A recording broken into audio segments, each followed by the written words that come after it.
Assalamualaikum students. I hope you are fine. Welcome to Psychology with Muqaddas and Psyche Seeker.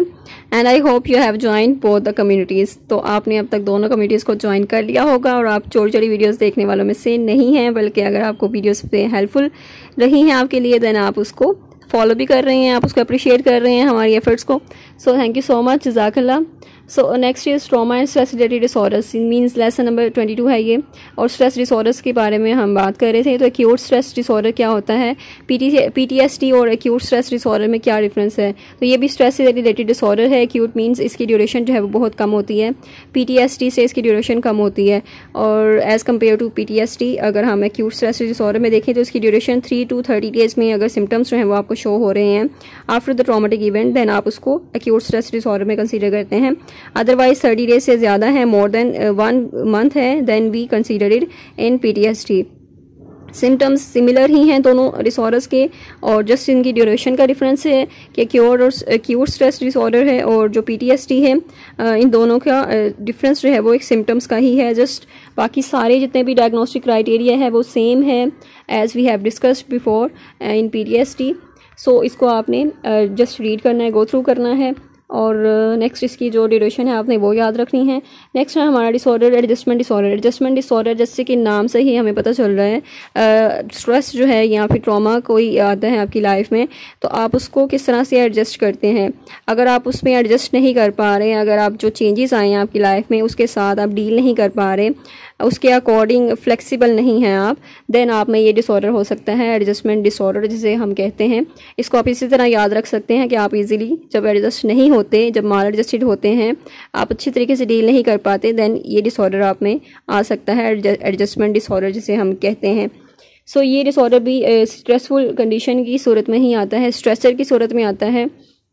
इसमें हम कोई event तो नहीं होता, ट्रॉमेटिक इवेंट तो नहीं होता, लेकिन स्ट्रेसर आपकी लाइफ में आ जाता है कोई, जैसे कोई डाइवोर्स है या सेपरेशन है या ब्रेकअप कह लें, वो तो बहुत कॉमन है.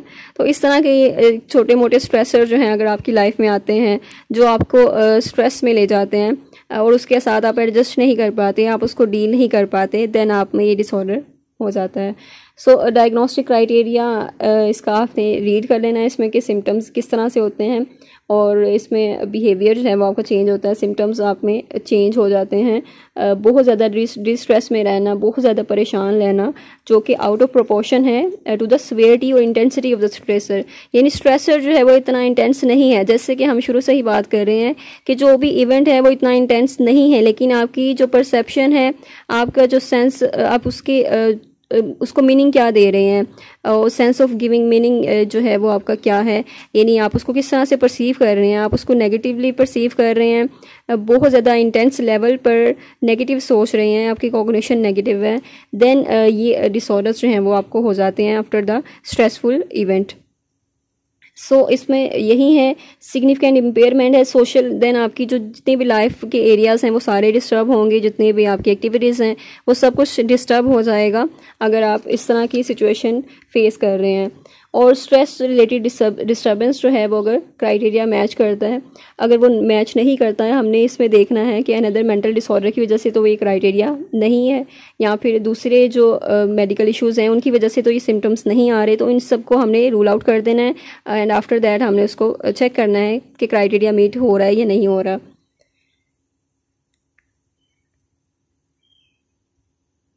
इसमें जो स्ट्रेसर है, सिम्टम्स जो हैं वो नॉर्मल ब्रीवमेंट को रिप्रेजेंट नहीं कर रहे, यानी कि एक नॉर्मल सी जो सिचुएशन होती है उसको आप रिप्रेजेंट नहीं कर रहे. एक सोग जो होता है, यानी एक लाइट लेवल का, एक इंटेंस लेवल का होता है, यानी बहुत ज़्यादा उसको नेगेटिव मीनिंग दे देना और नेगेटिवली परसीव कर लेना उसको. जैसे सपोज किसी की डेथ होती है और यहाँ फिर डाइवोर्स होता है, तो उसको नेगेटिव की दुनिया ख़त्म हो गई है, अब कुछ भी नहीं रहा और अब क्या होगा मेरा.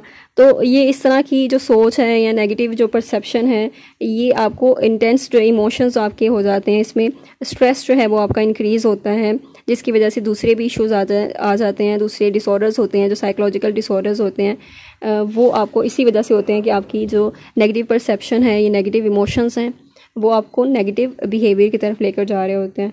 सो एडजस्टमेंट डिसऑर्डर्स में जो स्पेसिफाई हैं उसको हम देखते हैं कि इसमें एंग्जाइटी या डिप्रेस्ड मूड के साथ हैं, या फिर सिर्फ डिस्टर्बेंस ऑफ कंडक्ट है कि ये बिहेवियर का डिस्टर्बेंस है, मिक्स्ड डिस्टर्बेंस है, इमोशंस की भी, कंडक्ट की भी, यानी आपके बिहेवियर और कंडक्ट दोनों जो हैं वो डिस्टर्ब्ड हैं।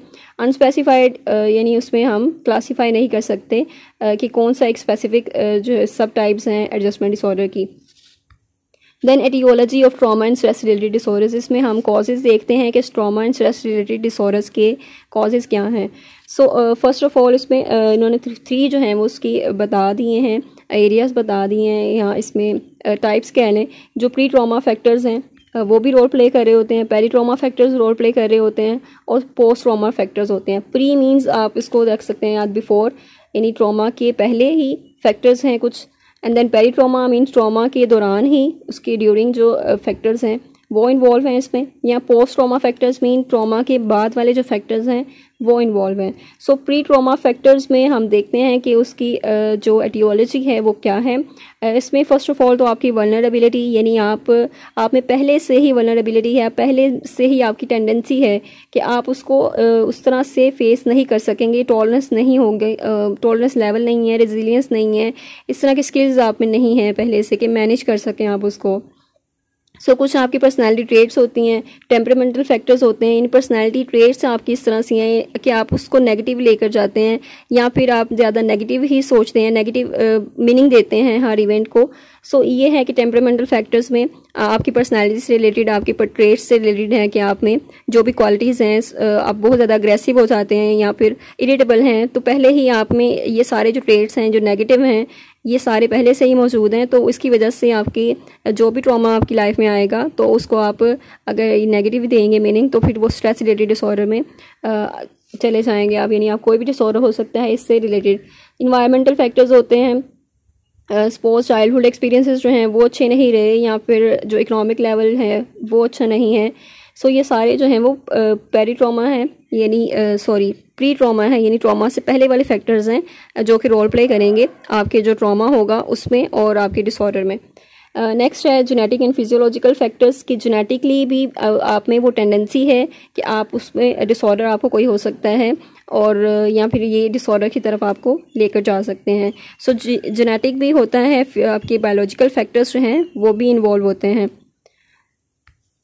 नेक्स्ट है peri trauma factors. Peri trauma में जो फैक्टर्स हैं वो इस तरह के फैक्टर्स हैं जो कि रोल प्ले कर रहे होते हैं ड्यूरिंग द ट्रॉमेटिक इवेंट, यानी आपके जो ट्रॉमेटिक इवेंट जब होता है उसके दौरान ही आपको ये वाले जो फैक्टर्स होते हैं, जिसमें इन्वायरमेंटल फैक्टर्स हैं कि बहुत ज़्यादा जो कंडीशन है या फिर आपकी जो इकोनॉमिक लेवल है वो सही नहीं है, वो अच्छा नहीं है और लो लेवल है। एंड देन इस तरह की जो दूसरी चीज़ें हैं, जो केयर गिवर की अटेंशन है वो नहीं है, या फिर और दूसरे इससे रिलेटेड जो है वो नेगेटिव इवेंट्स पहले से ही हैं आपकी लाइफ में। एंड देन टेम्परामेंटल फैक्टर्स हैं, यानी आपकी जो नेगेटिव अप्रेजल्स हैं, इन अप्रोप्रिएट कोपिंग स्ट्रेटजीज़ हैं, यानी पहले से ही आप में वो स्किल्स डेवलप नहीं हैं और इस तरह से आपने वो सीखा नहीं है कि किस तरह से आपने अप्रेजल यानी उस किस तरह से आपने उसको मीनिंग देना है। सो इसकी 2 टाइप्स हैं यहाँ पे, प्राइमरी अप्रेजल है, सेकेंडरी अप्रेजल है। प्राइमरी अप्रेजल में आपकी असेसमेंट है कि आपने इवेंट को किस तरह से असेस करना है, किस तरह से उसको मीनिंग देना है, और क्या आपने उसको देखना है कि थ्रेट है या अपॉर्चुनिटी है। तो कुछ लोगों के लिए वो एक थ्रेट होता है, डेंजर की सिचुएशन है, और वो समझते हैं कि अब सब कुछ ख़त्म हो गया, लाइफ का कोई पर्पस नहीं रहा। तो ये सारी जो हैं वो अप्रेजल्स हैं आपके, आप उसको क्या मीनिंग देते हैं, आप उसको अपॉर्चुनिटी कंसीडर करते हैं या फिर उसको थ्रेट कंसीडर करते हैं। सेकेंडरी अप्रेजल है कि आपकी एबिलिटी कितनी है, आप किस तरह से उसको कूप अप कर सकते हैं, उसके साथ एडवांटेज लेते हैं उसका, आप उस सिचुएशन को, नेगेटिव सिचुएशन को भी पॉजिटिव में कन्वर्ट कर देते हैं विद योर स्किल्स। तो ये 2 जो हैं वो स्ट्रेटजीज इसमें बताई गई हैं, कूपिंग स्ट्रेटजीज जिसे हम कहते हैं, वो इमोशन फोकस्ड है और प्रॉब्लम फोकस्ड है। तो इसको आप इस तरह से याद रख सकते हैं कि इमोशन फोकस्ड मीन आपके इमोशंस पे जो फोकस कर रही है, इस तरह की स्ट्रेटजीज आपने डेवलप करनी है। आप स्ट्रेस मैनेजमेंट टेक्निक्स जो हैं वो आप डेवलप करते हैं, आप मेडिटेशन सीखते हैं, या फिर आप इससे रिलेटेड जो भी है कि आप स्ट्रेस को किस तरह से मैनेज करेंगे। तो ये सारी यानी आपके इमोशंस पे अगर फोकस कर रही हैं कि आपने इमोशंस को किस तरह से चेंज करना है, आपके जो नेगेटिव इमोशंस हैं आपने उसको पॉजिटिव में कन्वर्ट करना है। So that is coping strategies जो ये वाली होंगी वो इमोशन फोकस होंगी, और जो प्रॉब्लम फोकस होंगी वो आपने प्रॉब्लम पे फोकस कर रही होंगी कि आपकी लाइफ में जो स्ट्रेसर है या प्रॉब्लम वो कौन सी है, उसको चेंज करना है, उस सिचुएशन को चेंज करना है।